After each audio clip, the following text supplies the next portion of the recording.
Spellweaver Games has done it. They've created a more accessible version of Gloomhaven called Gloomhaven Jaws of the Lion. So Jaws of the Lion is essentially like a starter kit for Gloomhaven, so you don't have to commit the time and money for the beast that is actual Gloomhaven. Now you can dip your toes in and try out Gloomhaven to see if you like it. So we have about 10 hours of gameplay under our belt with 6 scenarios done, but we've also played the original Gloomhaven for countless hours combined. By the way, I just want to come in here and say that our main campaign in the base game Gloomhaven, we're about 12 scenarios deep in, but it's probably actually about like the 100-hour mark in terms of like actual time put into it, if you count painting minis, reading guides online, interacting with community, all that. Also, it's mostly done by me, by the way. Also, I went through the entire random dungeon deck during quarantine. I don't know why I did that, but yeah, I've played a hell of a lot of Gloomhaven is what I'm trying to say. So how does Jaws of the Lion stack up? Well, first things first, this game is absolutely more accessible when helping newcomers get into the Gloomhaven fun. As soon as you open the shrink wrap, the unboxing process is directed, so there's no confusion with the tons of components. But what really jumped out at us is the 18 plastic bags with air holes to hold the little cardboard pieces, plus a takeout tray for organization and use while playing. So you don't have to buy additional storage solutions at all, which is such a relief coming from the original Gloomhaven. Oh man, yeah, holy sh**. Gloomhaven is a goddamn nightmare to organize, and I am really not looking forward to doing that all over again for Frosthaven. So the game comes with 4 booklets and an overall precursory sheet. And we have to say that information flows really well. You start with the sheet, and then the Learn to Play guides you through the tutorial. But before you get into your amazing tutorial, you gotta pick a class. And when you open your class box, everything that you immediately need for your character is there. No more rummaging through the box to pull out additional things you might need. There's no starting items that you need to buy, so you can literally just jump right into the first scenario and let the game direct you. So then, you find your tutorial ability cards, which are simplified cards with super clear blue text boxes that tell you what all the symbols do. So turns are smooth for newcomers. Plus, everyone gets the same number of these tutorial ability cards, so your new adventuring team can approach the learning process at the same pace. This is a much needed improvement because in normal Gloomhaven, you were just front loaded with items, mechanics, all this information just thrown at you. And it's very likely that you will fail the first scenario as a result since you don't really grasp the big picture of combat yet. And the pace is really smooth over the 5 tutorial scenarios. We can't stress enough how good the flow of information is. There's very logical steps as you combine the how to play guide with the scenario booklets to introduce new mechanics. Oh, by the way, playing on the scenario booklets is utterly amazing. It saves you so much setup time and it's extremely clear to read with tip boxes. And we just think it looks much prettier than Gloomhaven's physical tiles, since the art can be hyper-specific for the scenario instead of using Gloomhaven's more generic backgrounds for everything. Basically, Gloomhaven's intro is non-existent, while Jaws of the Lion has a prettier board, faster setup, and 3 entire tutorial scenarios using those hand-holdy tutorial cards that will steadily teach you the combat as you go along. We do have to point out that scenario 4 is where the learning curve steeps up a bit, since you're no longer playing with basic monsters and tutorial abilities. It's essentially the first scenario that's more like a regular scenario. It's here the players are introduced to the first really threatening monster, the Stone Golem, which is the easiest of the big monsters. We bring this up because we like how they tackle the spike in difficulty with a bigger map, forcing players to learn how to kite monsters and avoid taking unnecessary risks. Yeah, it's pretty funny because you can pretty much just walk forward and face tank the first tutorial scenario so long as everyone in your group is outputting consistent damage and they're splitting hits among everyone so it's not just one guy taking all the hits.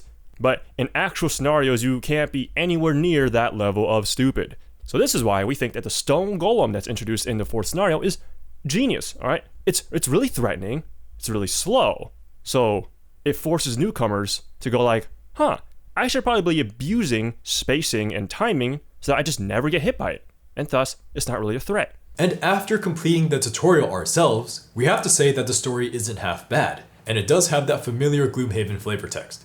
Yep, in comparison to Gloomhaven, Jaws of the Lion's campaign has me immediately hooked, and I definitely want to know what the hell is going to happen next. Because in our base game campaign of Gloomhaven, we got like 3 different stories going on all at once, and that's kind of our own fault because we just went side questing constantly. Oh yeah, and then also a personal quest was thrown in onto that, so there's just all these storylines going everywhere, and I have no idea when it's all going to connect back together.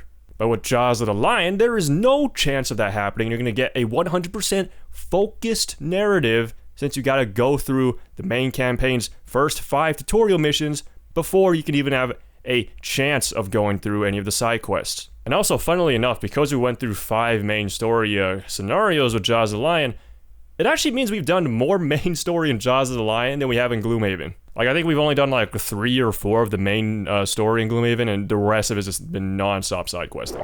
And if you ever have any questions during the tutorial, you can consult the glossary, which is alphabetical and so useful and dearly lacking in normal Gloomhaven. More than just a glossary, there's also more components that smoothen out the experience. There's the big HALT on decks of cards, the initial sheet that says not to open the boxes marked with red stickers, and there's even the card dividers to help organize the items, events, and monster attack deck. Now onto the classes. There's 4 of them, and they're simple, yet nuanced. They fill nice roles and synergize well, with each having a large toolkit that the game slowly builds upon with the tutorial and directs you to use. They just teach the game really well. We also notice that when the game introduces elements in Scenario 4, there's a lot of class synergy that begins to show, and the teamwork has been really fun to play out.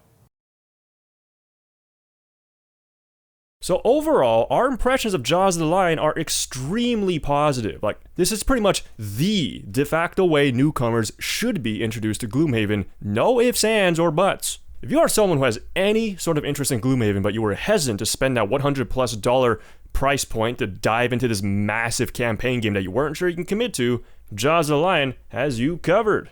Because here's the thing, Gloomhaven is an exceptional campaign game that has just always been held back by its lack of accessibility. But with the introduction of Jaws of the Lion, Cephalofair Games has absolutely obliterated that problem to smithereens. And for the rest of you who are already balls deep in Gloomhaven, Jaws of the Lion offers an excellent opportunity to get some of your friends to join in as well. Buy it for them, play alongside them, whatever it is, Jaws of the Lion is so much more accessible than Gloomhaven. Big shout out to the scenario book having the map tiles built into the book itself. This is a god tier feature that we want to see in normal Gloomhaven that simplifies the setup and enriches the look all in just one fell swoop. And it's not even mentioning that Jaws of the Lion just adds more content for your Gloomhaven experience. A new campaign with 25 scenarios is decently lengthy. There's actual side missions alongside the main campaign, there's new monsters, there's new bosses, there's just more of everything. And then plus on top of all that, you can bring over Jaws of the Lion's classes, components, and battle goals all over to Gloomhaven. And at the end of the day, I'm not even sure if I need to say all this, because chances are if you are a Gloomhaven fan, you are probably already set on buying this. So I'm just here to say, hey, you're making a damn good purchase. Ultimately, we have very high praise for Jaws of the Lion, and its existence is probably single-handedly going to improve Gloomhaven's score once we get around to dropping the full review on it. Okay, this has been our first impressions on Gloomhaven, Jaws of the Lion. Of course, so much stuff coming up soon for Gloomhaven, and of course, the every Gloomhaven ever for these classes. Okay, subscribe for those. See you later. Bye-bye.